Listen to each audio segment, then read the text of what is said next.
All right, so welcome to the first session of How to Buy a Football Club, an FCG webinar made for members by members, a way for us to continue to live the ethos of Football Club Group, which is as a democratic organization, we do believe that having a well-informed and educated membership is what will allow us to be the best equipped members and organization to move forward and operate that way. So we want to have these webinars on different topics that we also welcome members to propose ideas on different types of webinars that we can create, just like our Governance 101 webinar that you may have attended or watched the recording of, and hopefully we'll see the next session of as well. And now we're happy for this new one, the How to Buy a Football Club edition, which is a series that will focus on a few different key things on the process of buying a football club. So today's agenda, high level, as you can see, are how to find the clubs for sale, why we're looking in Spain, Italy, and England, and key things to look for in a club. And then afterwards, we'll have a Q&A. And I saw your comment there, David, as well. And yes, that's a great idea to do the intro for everyone as well. And I think we can do that definitely in the Q&A section as well. And then we'll be able to have that dialogue together as well. But great idea. And that'll just be added into the agenda there at the Q&A. I wanted to start off with just, some imagery here. I know one of our members is a Charlton Athletic FC fan. And so just as a little homage to one of our members, just a look at their stadium called the Valley, which has come a long way from how it used to look in the late 1980s. Financial issues forced them to leave the ground in 1985, and it laid abandoned for many years. They had to ground share with Palace and West Ham until returning to the Valley in '92. And it was a fan-led effort that really helped them get back to their stadium. Now there's concerns raised over the future of the club stadium because a former owner, Roland Ducatelet, still owns the ground and the training ground. So while the fans and the club are trying to move forward, that former owner, who doesn't clearly have the best interest of the club, continues to hold them back by owning this stadium and then sort of owning the future in the balance of that owner's hands, former owner. And so that's just another reason why we're, highlighting the reason for our mission of having people who care about the club to be the owner, to continue to prevent things like this from happening in the future. So, how to find clubs for sale. Now, one of the, especially organizations like ours, who are not a billionaire, that just can, tell our business development team to just go out there and start looking for clubs and then bring them into our lap, we have to do a little bit more active outreach, especially in the beginning. And so merger acquisition brokers who specialize in football exist, and they have websites that we've been able to browse and then connect directly with their representatives to have a relationship where they're then now looking for teams in our price range. Merger Corp and DealStream are two of the larger organizations that we've found different clubs in, and we also have made contact with.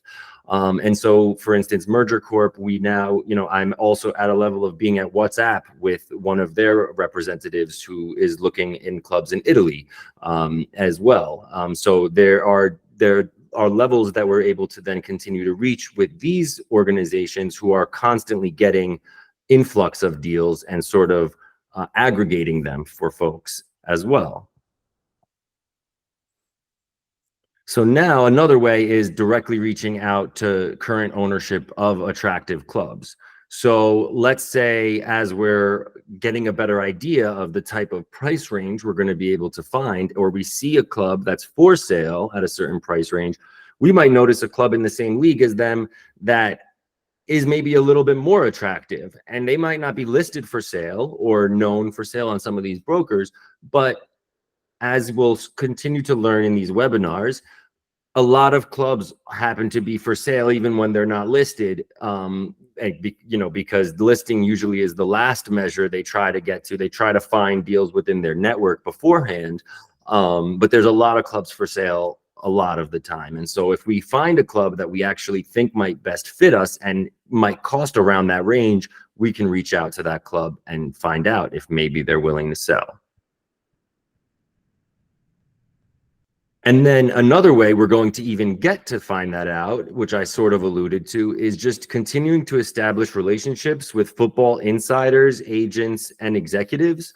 So, what that means is that as we continue to broaden our network, there's going to be, we've already had a few people who said, oh, I know somebody that is actually selling a club in England or in Portugal, or has a club, or various things. And so the larger we start to establish a network with agents and executives in the industry, the more we'll know the goings on of what might be for sale, that's not necessarily listed yet as well.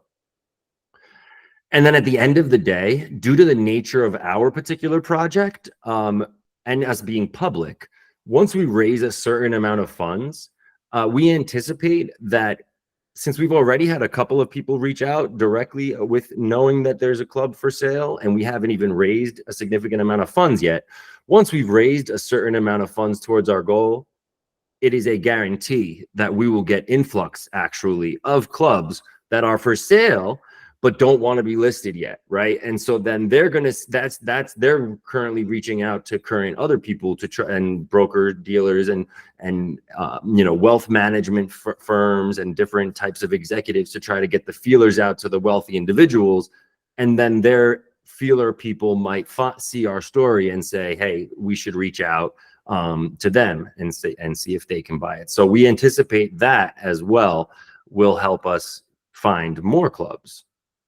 Because at the end of the day, while we all may have, either countries or even clubs that we want, that we have a bias towards wanting to, purchase a club in, our end goal is still always the same, that we want the most attractive club to give us the best chance to rise up to Champions League, right? And so regardless of the country is the factor, and that's why we're going to get to, and later on in the presentation, why the 3 countries are the 3 that we've prioritized. But that doesn't rule out other European countries that have a path to Champions League. And it also helps us remove any of that bias because we have a metric that we're looking for in the attractiveness of a club, when looking at those clubs. So now we have clubs that are already on our radar, from the first slide of showing those merger acquisition brokers. These are just a short list of some of the clubs that are available within the range that we're looking for. And it's starting to help us shape also an idea of what level of type of club we're going to be able to buy a club in, because that's, it's not something that's quite Googleable just yet. You kind of sort of have to, it's sort of an insider's game, right? There's not a lot of write-up on it because it's not been widely, available necessarily to everybody to try to do this thing this way. And so what we've done is assemble this information, and we're continuing to learn as we go every day as well. But as you can see, everywhere from England, Finland, Italy, Portugal, Spain, all of the countries that we've mentioned, and including some others, are already on this list as well. And then, of course, there's, clubs in higher price ranges, and there's way more than these.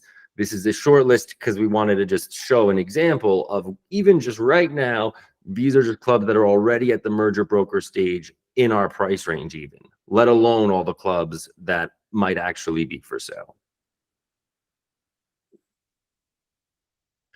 And that's what helped us get to this estimated price range too, by looking and doing a bunch of research. this is what we've seen is the estimated price range for different clubs. And as you can see, there is a lot of variation. Now, there's multiple factors as to why there's this variation. One is the revenue generation. One might be that, hey, they just got relegated from the league above it, and they have a lot of more fan base, a bigger fan base and revenue generation. So they're clearly worth more because they might actually go right back up to the next division.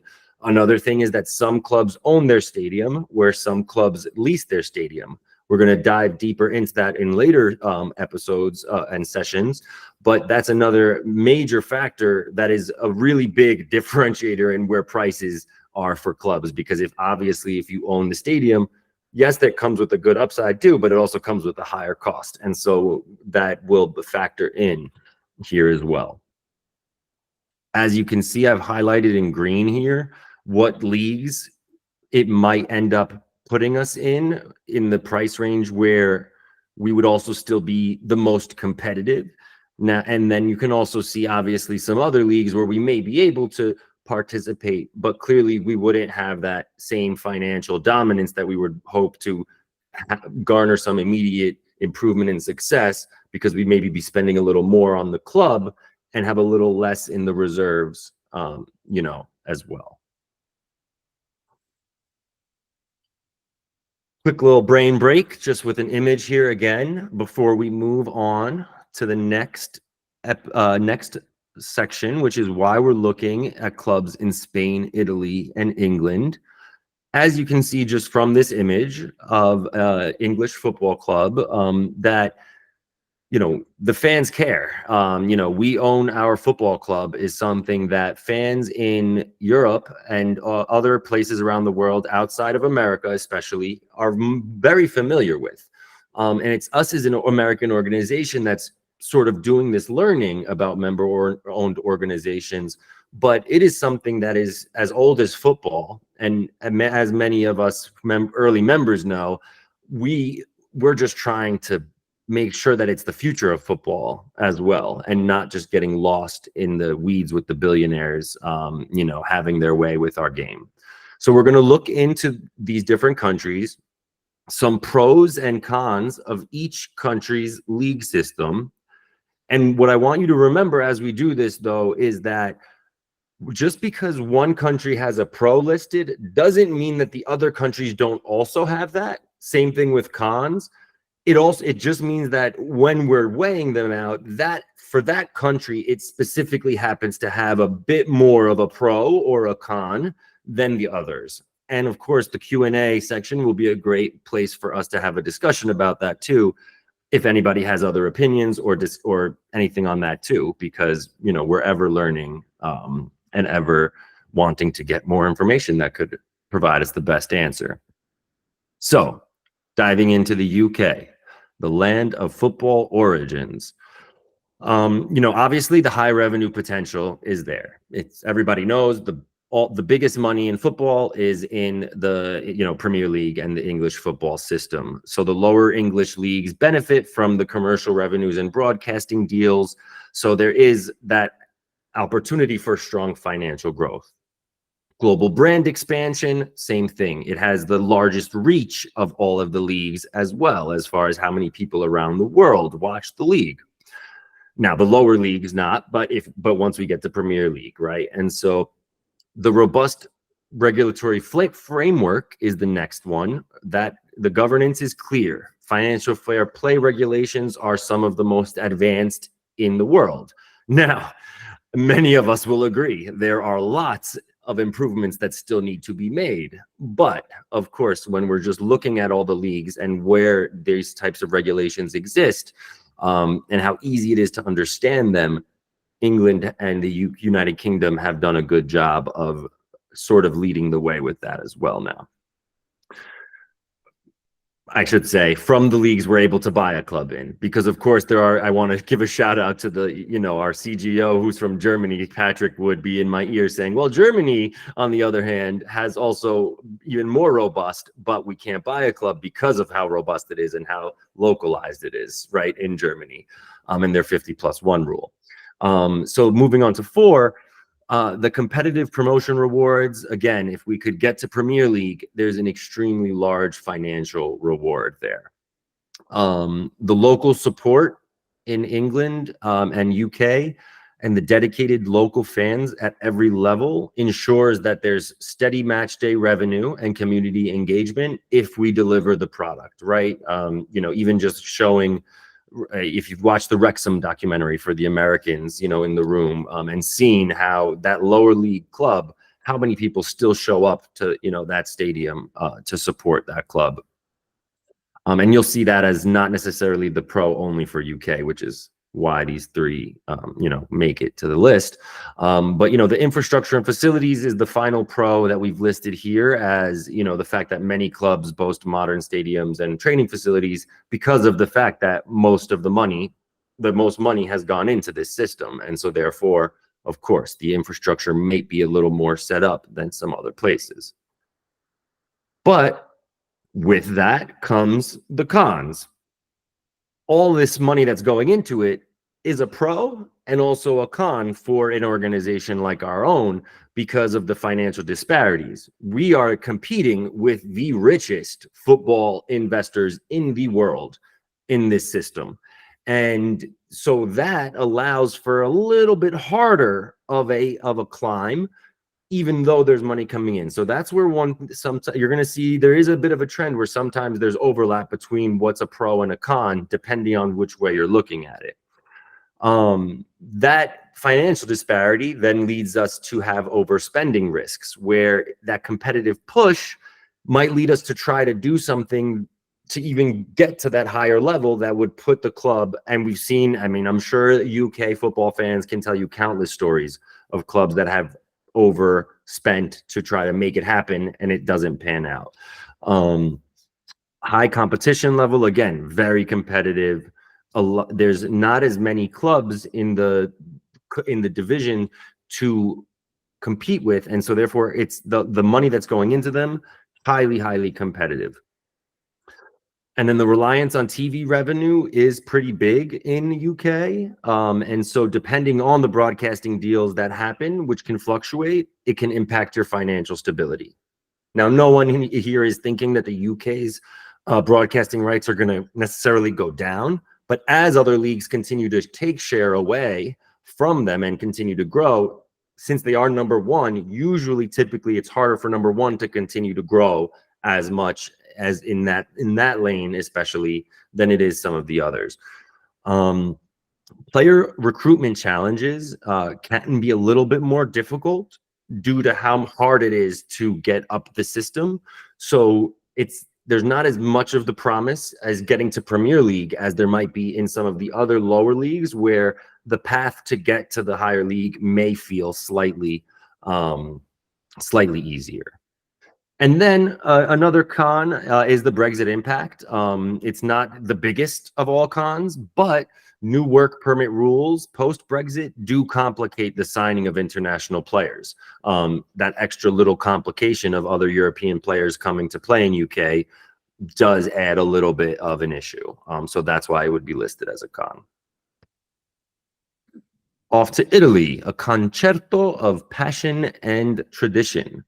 So the rich footballing heritage in Italy and the deep-rooted fans is a big reason why Italy also makes the list, right? And once again, UK, same thing, definitely has a rich footballing heritage. Italy, absolutely. Nobody would say, if you asked who are the top 5 footballing countries in history, Italy is likely to be named. Tactical excellence. So that is part of the reason that Italy is known, is because of the tactical innovation that Italian football can provide. And so this competitive advantage can help attract that lower league talent, right? And so when we're thinking about the lower league talent and how we can attract people there, many countries around the world send players to the lower leagues in Italy to develop players because of the level of tactical knowledge they'll learn while playing in Italy. And so, which leads us to the youth development focus. There's a strong emphasis on developing homegrown talent through youth academies. Again, the other countries have this as well, but as we see, Italy is actually investing more money recently to catch up in this area. And so what we see there as a pro is the opportunity that we see as the even the Italian government gets involved to help increase this type of effort. And if we were in a lower league team, that would help us. The passionate fan base like UK, the cultural appeal. As an American-based company, we have roughly about 85% membership now that's American, and we anticipate to continue the trend of being a global organization while recognizing that there may still be a majority of Americans in the organization. And there is no denial that Italy's culture and lifestyle appeal will attract both players and staff looking for that appearance, but also for FCG members as a place to go to watch our club play. And so once again, UK and Spain also make the list because those are attractive places to visit as well. But if we have to put one on for the pros, it's undeniable that, you know, Italy is one of the largest travel destinations of Americans and just people around the world as well. The emerging market potential and the amount of increased money going in, both from the government and from the outside, offer an upside that is very attractive to us as a organization, because we can be a part of that influx and upswing. As new TV deals come out, we will benefit from that if we are a part of that organization, of the growth of that type of league system. But of course, with the beauty that Italy and the Amalfi Coast have, it also has cons. The lower broadcasting revenue does create a bit more financial instability and economic fluctuation, because of the fact that there's not that extra thing, right? So it's something you can't depend on to sustain you when maybe match day revenue is going down. You have to try to create alternative revenue streams in order to compensate for that. Hopefully the emerging market can also compensate for that. Now, some clubs also struggle with outdated facilities and infrastructure challenges. So there is investment that would be needed for modernization. And so that's a con, because we have to put the work in. There are some people who find that attractive because it means that we can actually reconstruct it in our vision. But that's still a con because it's money that has to be spent there. Lower attention on the women's game compared to UK and Spain is something that we're seeing. But it is an emerging league. So many Serie A clubs still don't have a women's club, for instance. So the lack of attention is a con because there isn't that immediate revenue, which is congrats to the UK. I saw that Arsenal's women's team just broke another attendance record, 60,000 people selling out Emirates. Incredible. And so Italy has a ways to go. It's a con because it's not there yet. But the upside is, if we're a potential pioneer in the space, we can also potentially, our women's squad could potentially get to Champions League way faster than our men's squad, especially just due to the lack of maybe even being able to get to Serie A faster than our men's squad in Italy. So it is a con because it's a hard work to do, but the pro you could gain from it is that there is that potential for the upside too. Number 4 is probably very familiar to anyone who's ever been to Italy or tried to do business in Italy, but the bureaucratic hurdles of Italy are hurdles. So navigating Italy's complex regulatory and bureaucratic environment can be challenging to local investors, let alone foreign investors. So that would be something that would be a little bit of a con here for Italy compared to London, where there might be England, UK, where there might be a bit more of a structure set up for us to understand. And then the final, another con, or not a final, but another con is the member-owned model is less common. So that's a con because it's a little harder, but it's a pro, again, because we would be, again, pioneering something, and we'd be able to help push it here. But we can't put it on the pro list, even though the pioneer in us might think it's that, because it is definitely a con to know that it's going to be a little harder to get maybe approved by the leagues as an owner, which we'll get to later in presentations when we talk about the fit and proper owner test. But we have to get approved by these leagues as an owner. And so in a place where there's less member-owned models, there may be some hurdles we face in Italy due to that, unlike UK and Spain, where there's many more clubs that exist. And then one final one that's a light one we'll touch on is that there's a potential end to the tax incentives for international players. And that's something that's in limbo in politics right now. But if you know anything about why Ronaldo actually came over to Juventus, it was because that rule got implemented, the same rule that he took advantage of to go to Spain. Italy used the same thing where people who came to do a certain thing and make a certain amount paid less taxes, essentially. And so it incentivized international players to come to Italy, even though Italy's typical tax structure is very taxable. A breath, because of course we've been talking about a lot of things, but now we will go off to Spain.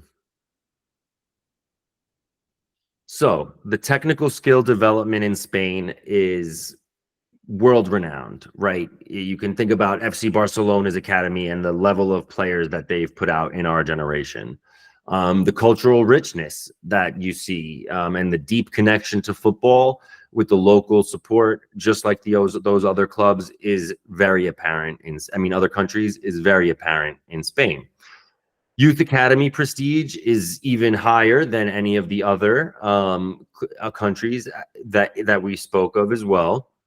And the growing international interest in La Liga, and offers it another, just like Italy, it is a uprising league. Obviously losing Messi and Ronaldo didn't help, but they're doing everything they can to continue to keep La Liga as a name that's right up there, with UK. And then one great positive is that the competitive balance of the lower leagues does make it for exciting and unpredictable football, as well as giving us a bit of a better chance, right? With a little less money getting flung in by billionaires at the lower leagues, we may have a better chance at competing. And then Spanish football is a beautiful playing style, right? And so that draws players similar to Italy, that draws players from around the world to want to learn more at that lower level, because they can develop to that higher level. And now the cons. There is still continued revenue distribution inequality, and that exists in different leagues as well. But particularly here, the TV rights heavily favor teams like Barcelona and Spain. They've made efforts to make it better, but it still very heavily favors the big teams, which limits the lower clubs' growth a little bit more than some other countries. There's been some economic challenges with football clubs, and debt and instability that's affected investment. And then there's limited global branding. And so compared to England, right, there's at the lower leagues especially, there's less of that global brand recognition, aside from those two clubs, right? And even compared to Italy, where there might be 4 or 5, to broadly known club names. Spain still has some work to do there, even though they have 2 of the most decorated clubs in the history of football. There is, same thing. There's a lot of similar to Italy, a lot of infrastructure investment might be needed to get clubs to the place that they need to be. And then political and economic uncertainty. The landscape can introduce elements of uncertainty that does affect long-term planning. And so we want to make sure that, we're good there. There is a non-EU player quota limit, and work permit issues that can complicate international play, especially at lower levels where we don't have the funding to overcome some of those hurdles. So Spain would call that an advantage because it's encouraging more in, the development of local Spain players, but for a club itself that does, help hurt the overall international, competitive nature of the club itself as well. And so, that's the pros and cons of each country. But what we wanted to also just show real quickly is promotion and relegation of each country, right? Because we know that this is one of the main reasons we're doing this in Europe and not in America. Unfortunately, America doesn't have this promotion and relegation system. So if we started a club with our $5 million raised, the odds of it ever going anywhere and being a club that even in a league that could sustain is not guaranteed that the league would still be there in 5 years from now. And so this is why a little side mission of FCG as an American organization is hoping that our highlighting of the promotion and relegation system by buying a club in Europe will even help more Americans understand promotion and relegation, and then hope that maybe one day in America, promotion and relegation can be a thing as well. So that's not necessarily our goal, but it's, as an American, it is a nice thing to think that hopefully we could help at least that narrative get discussed a bit more in America. So looking at these different, there's a lot of numbers up here. So the main takeaway here, as you can see, is you have Italy, England, and Spain, and the number of clubs in each of those divisions, the third and fourth division. England has less clubs in the third and fourth division, and there's more clubs as you go down lower into the pyramid. It opens up into those larger number clubs. But Italy and Spain, as you can see, have 40 and 60 clubs even in their third, and then 90 and 166 in their fourth. Now, this is just based on how they've decided to create their pyramid, right? But what that also means is that we have way more teams at the professional / almost professional level, or semi-professional level, to get to that professional level than we might have in England, due to, and of course, we know the Ryan Reynolds of the world are also buying those 24 clubs, let's say, right? And so it might be harder for us to find a club for sale than it is in Spain and Italy, in UK, but it doesn't make it less attractive, right? It's just for us to level set as to why there may be more clubs available in Italy and Spain for sale at the level we're trying to buy a club than there might be in the UK. And then the relegation spots, they're variable, mainly because, unfortunately, at the lower league, it is the sustainability thing, right? What'll happen is, when you don't have a member-owned organization, you're going to have an owner who maybe was looking to make profits off of the club. After a couple of years of not making profits off of the club, they decide they're not going to invest in the club anymore. What ends up happening is they'll decide maybe that they want that club to go bankrupt for their own purposes if they can't sell it. And then there's no club anymore. That's the thing that happens in some of these leagues. And that's unfortunate, because what it means is that there might not even be a club able to get relegated. Like, you might not have to relegate a team because there's not even a club anymore.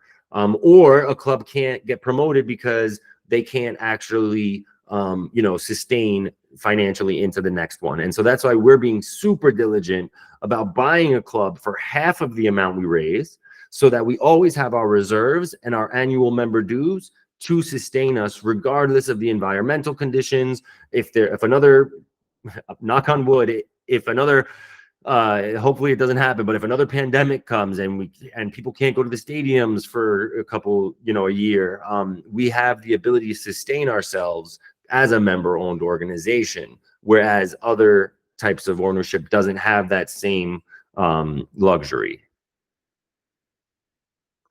So I know we're actually coming up on time, and we still have the 4 key considerations to go, but I don't want to breeze through these. So what we're going to do is we are actually going to save the 4 key considerations for club acquisition for the next webinar.